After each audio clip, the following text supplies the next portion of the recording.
Will Smiles from Black Film TV talking to Brooklyn Sudano and Roger Ross Williams regarding the documentary Love to Love You, Donna Summer. How's it going, folks? Great. Going Great fantastic. to be here, Wilson. Yeah. Roger, as I mentioned earlier, you seem to have a project almost every 3 months in which you're executive producing, if not directing. What went on to taking on this project? I wanted to take on this project because I love Donna Summer. I was a huge Donna Summer fan. Won my high school hustle contest to Donna Summer's I Feel Love. And it was my dream to make this film. So I was like, oh, how am I gonna get to do a Donna Summer film? I wanna make a Donna Summer film. And then I got introduced to Brooklyn. And Brooklyn said, your dream is about to come through. It happened just like that. Now, Brooklyn, the funny thing is I've known your background since you had that film Rain a long time ago. Oh my goodness, yes. Long time ago. So, yeah. I've known that background because I think when I was at blackfilm.com, I covered it. And so to see you now behind the scenes, were you ready to get behind the scene? Obviously, who better to talk about Donna Summer than you? So they always say, do what you know, right? And so that's where I started. And to be honest with you, I've caught the directing bug. Roger has been a fantastic partner, and it's been an experience that I'll never forget. And it's been just really amazing to be able to have a vision and share it so completely, and being able to really actively participate in the storytelling in a different way behind the camera than I have been able to as an actress. Now you have a wealth of knowledge, and because of Roger's experience as a director, how long did it take to map out how you wanted to construct the story? We had the same vision almost immediately. We really both saw this as a collage, Donna's voice really telling the story of this sort of really, really intimate story of that only the family and close associates of Donna could tell, using, the home movie footage and this really footage that no one has ever seen before of Donna, and seeing her in a way that no one's ever seen her before. So when we met, we really had the same idea right from the start. From the very beginning, I think it was really important to give the world something that didn't already exist. And, there had been other behind the music specials and other little things. And, we really were like, what can we offer? What can I offer? And I think when we saw all the home footage, and we really got the audio tapes from her telling her own life from her book, I think it really allowed us to create a framework where she was the narrator of her own story. And you saw her in these unguarded, unscripted moments where you really got a sense of her gift and her talent and her humor, and just a real sense of her personality. You mentioned just now there have been other projects talking about your mom. More recently, obviously there's that film Spinning Gold. When you look to see, and I'm sure you've seen all these projects, wasn't there a documentary, mentioned in the film and so forth? The story. Was there anything you wanted to definitely highlight that we didn't get from any of those other projects that we're going to discover something new? What was the last part of the question? Was there wanted to well, I think what was important for me and my family, and as well as Roger, was to show people that she was a real artist in every sense of the word. She was a songwriter, she was a painter, she, created these stage productions. She had a say in in what went where, and the lighting and her costumes. She would sketch the costumes and the hair and the makeup. She was an active participant in the creation. She wasn't just this created identity. And I think it was really important for us to allow people to really get a deeper sense of that. And I don't think people, for the most part, really understood just how much of an artist she was. That was probably the title that best describes her. Mm-hmm. Roger, when you think about anytime there's a music documentary, people want to see music as well as know the insight of the individual. From your experience, what did you want to highlight? Obviously, Brooklyn's going to bring out the insight, of who Donna Summer is, the family, the person behind the scene. you know, as a fan before you got to know Donna and the family, from the outside perspective, what did you want to bring in that, you know, combines what Brooklyn's bringing in?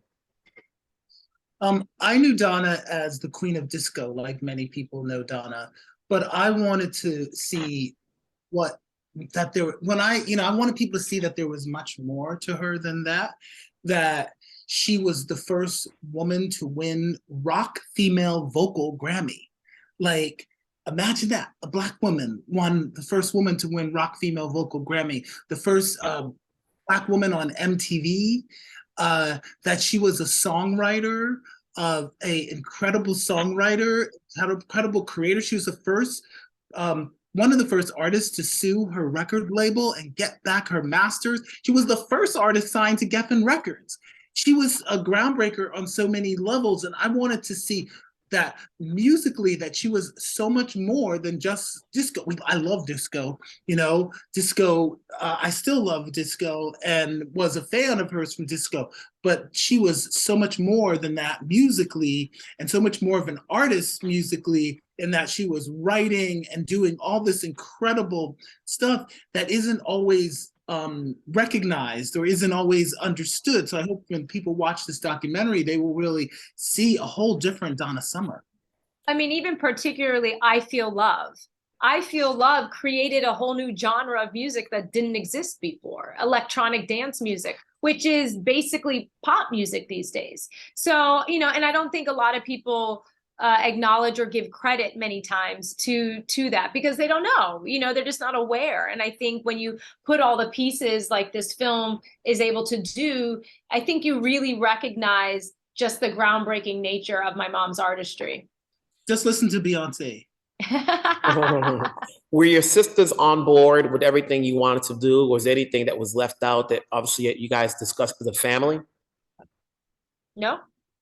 My entire family, my dad, my sisters were completely on board. They participated. They were open and honest in the way as much as they could be. And it was really important for us to, really give people a sense of who we knew. And, all the things, all the dynamics. And, it was funny when I first showed them the film, I was really nervous and was like, did I get it right? Do you think this is who she is, or who she was? And they were like, you got it. You got it. And so once I got their stamp of approval, my father's stamp of approval, I was satisfied. Mm-hmm. Was there any challenge in terms of airing the music? Sometimes when you do this music documentaries, you want to make sure that the music in place and then you have the rights and the license. No challenge in terms of airing the music. I don't think there was any. No, I mean, music licensing is a beast on itself. That is one part of the process that is not always the most fun. I mean, we did this with Universal. But we've had, thankfully, my mom owns a lot of her publishing and we have good relationships with many of the people. There are a few obscure songs and things that we included in the film that took a little bit more time to track down and to sign off. But thankfully, we were able to have as much music as we are in the film because we've had a great team. Wilson, we have the first ever recording of Bad Girls, the demo from Bad Girls that they found in a basement of one of their homes. And that is played over the credits. It's also in the movie. And when I heard that, I wept because it is spectacular. Now that you're a filmmaker, and I always feel that when somebody comes on board and do something that's personal to them, as this one is to you, it's more like an albatross. Like you wanted to do it, like you said, this is the project you wanted to get done. It's now done. It's going to be on HBO. Now, where do we go from here in terms of you? What's next for you? What do you want to do now? Because you are an actress.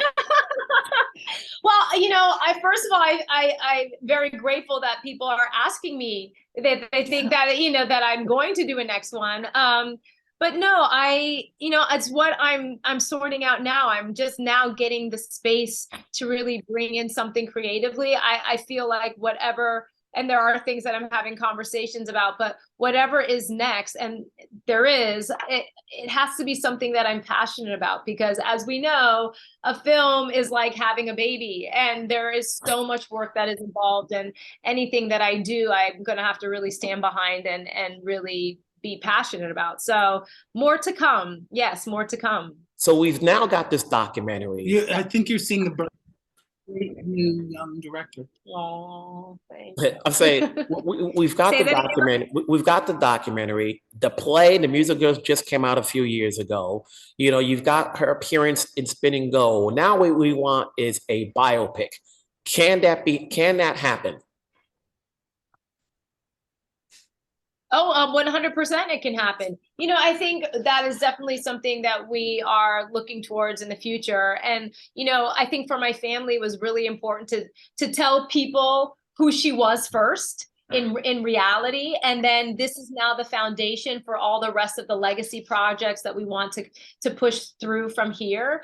And so, yeah, you know, to be continued. You haven't heard the last of Donna Summer. No. What's next for you, Roger? You know, as I mentioned before, we always see you. What's next for you, Roger? Yes. No. What's next, Roger? What's next for me? The fall's going to be very busy. I have 2 feature films coming out in the fall, and a series coming out. So it's going to be a very busy fall, stamped from the beginning for Netflix with Ibram X. Kendi and great Mara Keel, and just a really, really complex film. And Cassandro theatrically in the fall, my first scripted His feature. first yes. Yeah. Very proud of him. Congrats on that very one. Excited about You the know, fall. so I'm gonna let you go because Yes. I know this video is choppy, but we're gonna make it work. And I'm sure I'll see you tomorrow at your little disco thing. I'm excited for that. And I want to say, It's gonna be a great time. you know, Brooklyn, I want to say that I do Bring your have- dancing shoes. I do want to say I do have one song of your mom's on my phone that because I'm a movie guy, and it's from the film Daylight. Oh yes, I know that wait, song. what song is that? Bruce Roberts wrote that song with my mom. Do you know the name of the title? What's the title again? It's called Whenever There Is Love. Whenever There Is Love. That's the one. That's the Yes. one. All that I want. Yeah. You know that movie? I've been a fan of that song for a long time. I have it on my phone, 1996. You know, Oh, so wow. congrats That's to you great. both. You know, Roger Thank you. and Brooklyn. I'll see you when I see you. Keep it going. Yes. See you soon. See you soon. Take care, Thank you. folks.